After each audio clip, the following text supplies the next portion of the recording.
Exercice 21, page 108, dans lequel nous allons étudier un petit peu la synthèse de la glycine en laboratoire. La question 1 nous fait étudier le premier des actes élémentaires, ici, de la synthèse de la glycine.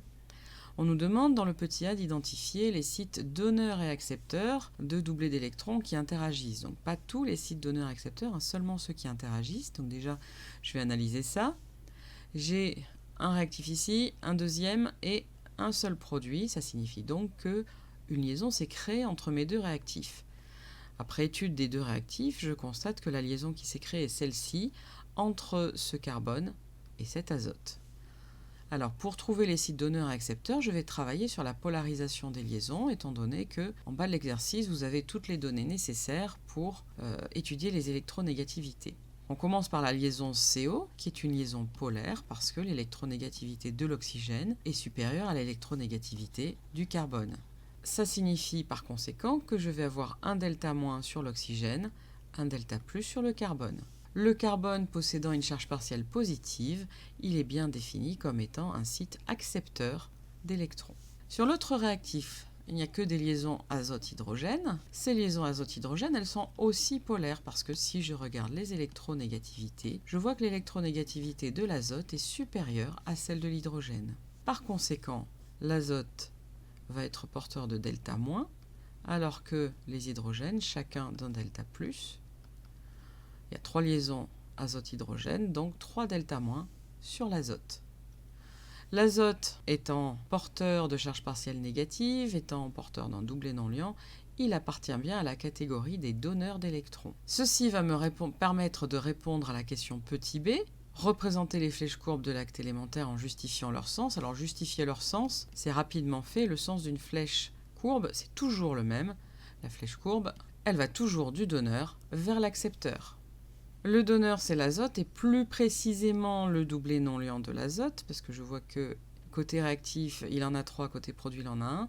L'accepteur, c'est le carbone, donc je pars bien du doublet non liant de l'azote et je me dirige vers l'atome accepteur, le carbone.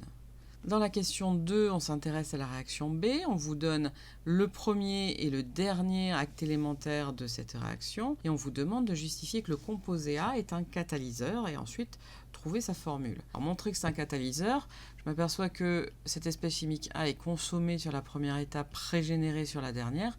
C'est bien la définition d'un catalyseur. Pour trouver sa formule, eh bien, je vais un petit peu regarder soit une étape, soit l'autre. Dans les deux cas, on va trouver ce que c'est que ce catalyseur. Dans le premier cas, je vois que ce qu'il va changer, c'est rajouter une liaison avec cet azote, une liaison avec un hydrogène. Je vois qu'une charge plus apparaît ici. Et dans le cas de la régénération, je vois cette flèche ici m'indique que la liaison entre O et H se brise. Donc ça signifie que je vais libérer H. Les doublés ici de cette liaison-là, quand la liaison va se rompre, vont aller vers l'oxygène. Donc l'hydrogène n'a plus d'électrons et porte une charge plus. Donc, ce qui est cohérent, on avait une charge plus ici aussi. Il faut que la réaction soit ajustée, qu'on ait une charge plus côté produit aussi. Donc c'est tout à fait cohérent, l'une comme l'autre. On peut dire que ce catalyseur, c'est H+. Dans le petit b, on me demande de justifier le sens de la flèche courbe. Justement celle qui m'a permis de confirmer que c'était bien H+. Alors cette flèche courbe signifie que la liaison entre l'oxygène et l'hydrogène s'est cassée. Et lorsqu'elle s'est cassée, cette liaison covalente, les deux électrons qui la constituent se sont rabattus sur l'atome le plus électronégatif de la liaison OH, c'est-à-dire l'oxygène. Ça justifie que cette flèche soit donc dirigée depuis la liaison vers l'oxygène. On voit que ça nous permet d'expliquer que cet oxygène-là, ici, possède bien ces deux doublés non liants, alors que ici, il n'en avait qu'un.